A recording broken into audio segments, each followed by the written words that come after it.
मत्ती रचित सुसमाचार 16वीं अध्याय पहली आयत से। फरीसियों और सदूकियों ने पास आकर उसे परखने के लिए उससे कहा, हमें स्वर्ग का कोई चिन्ह दिखा। उसने उनको उत्तर दिया, सांझ को तुम कहते हो मौसम अच्छा रहेगा क्योंकि आकाश लाल है, और भोर को कहते हो आज आंधी आएगी क्योंकि आकाश लाल और धूमिल है।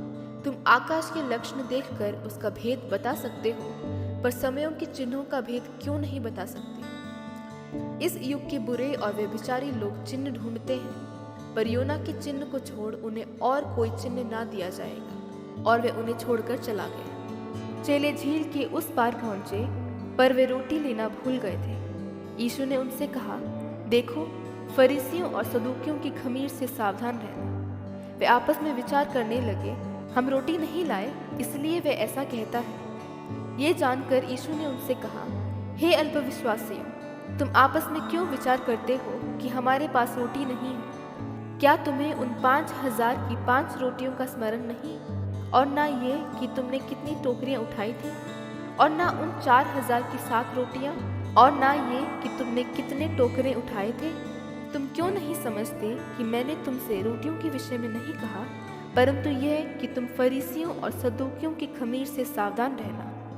तब उनकी समझ में आया कि उसने रोटी की खमीर से नहीं, पर फरीसियों और सदूकियों की शिक्षा से सावधान रहने को कहा था।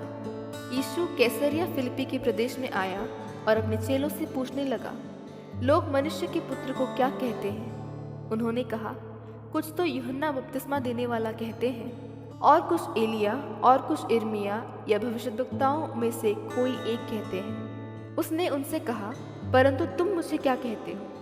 शमौन पतरस ने उत्तर दिया, तू जीवते परमेश्वर का पुत्र मसीह है। यीशु ने उसको उत्तर दिया, हे शमौन, योना के पुत्र, तू धन्य है, क्योंकि मांस और लहू ने नहीं, परंतु मेरे पिता ने जो स्वर्ग में है ये बात तुझ पर प्रकट की है।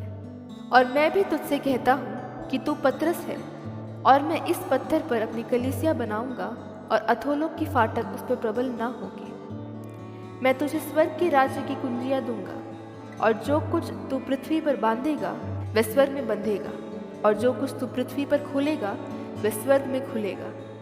तब उसने चेलों को चिताया कि किसी से ना कहना कि मैं मसीह हूँ। उस समय से यीशु अपने चेलों को बताने लगा, आवश्यक है कि मैं यरूशलेम को जाऊं और पुरनियों और प्रधान याजकों और शास्त्रियों के हाथ से बहुत दुख उठाऊं और मार डाला जाऊं और तीसरे दिन जी उठूं। इस पर पतरस उसे अलग ले जाकर छिड़कने लगा, हे प्रभु, परमेश्वर ना करे, तेरे साथ ऐसा कभी ना हो। उसने मुड़कर पतरस से कहा, हे शैतान, मेरे सामने से दूर हो, तू मेरे लिए ठोकर का कारण है, क्योंकि तू परमेश्वर की बातों पर नहीं, परंतु मनुष्यों की बातों पर मन लगाता है। तब यीशु ने अपने चेलों से कहा, यदि कोई मेरे पीछे आना चाहे तो अपने आप का इनकार करे और अपना क्रूस उठाए और मेरे पीछे हो ले। क्योंकि जो कोई अपना प्राण बचाना चाहे वह उसे खोएगा, और जो कोई मेरे लिए अपना प्राण खोएगा वह उसे पाएगा। यदि मनुष्य सारे जगत को प्राप्त करे और अपने प्राण की हानि उठाए तो उसे क्या लाभ होगा?